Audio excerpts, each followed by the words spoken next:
Duck and Percy enjoy their work at the harbour, pulling and pushing trucks full of cargo to and from the quay.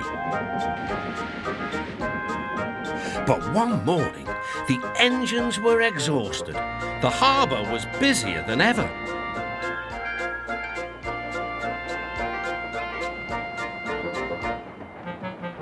The Fat Controller promised that another engine would be found to help them.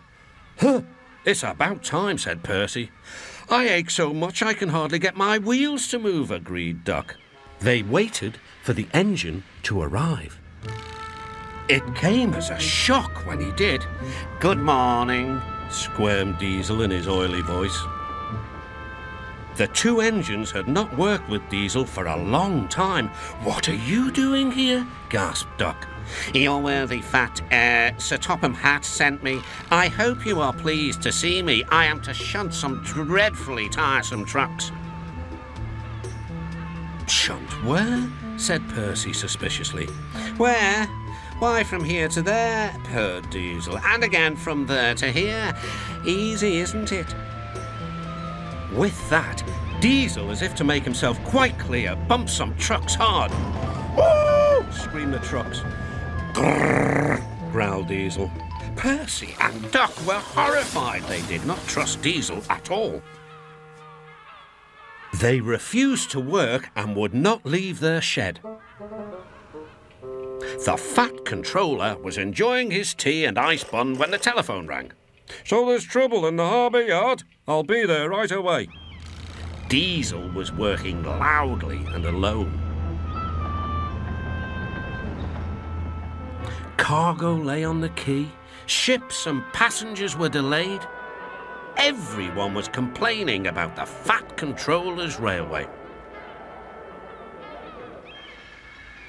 Percy and Duck were sulking in their shed. "What's all this?" demanded the Fat Controller.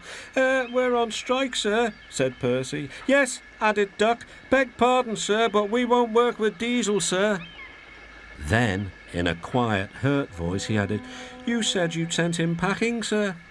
"I have to give Diesel a second chance. I am trying to help you by bringing Diesel here. Now you must help me. He was the only engine available." Percy and Duck went sadly back to work. Next morning, things were no better. Diesel's driver had not put his brakes on properly, and Diesel started to move. He went bump straight into Percy. Percy had an awful fright. "Wake up there, Percy," scowled Diesel. "You have work to do." He didn't even say he was sorry to Percy. Later, Diesel bumped the truck so hard that the loads went everywhere. "What will the Fat Controller say?" gasped Percy. "He won't like it," said Duck. "So who's going to tell him, I wonder?" said Diesel. "Two little goody-goody telltales like you, I suppose." Percy and Duck did not want to be telltales, so they said nothing. Diesel, thinking he could get away with his bad behaviour, was ruder than ever. Next day, he was shunting trucks full of china clay. He banged the trucks hard into the buffers, but the buffers weren't secure.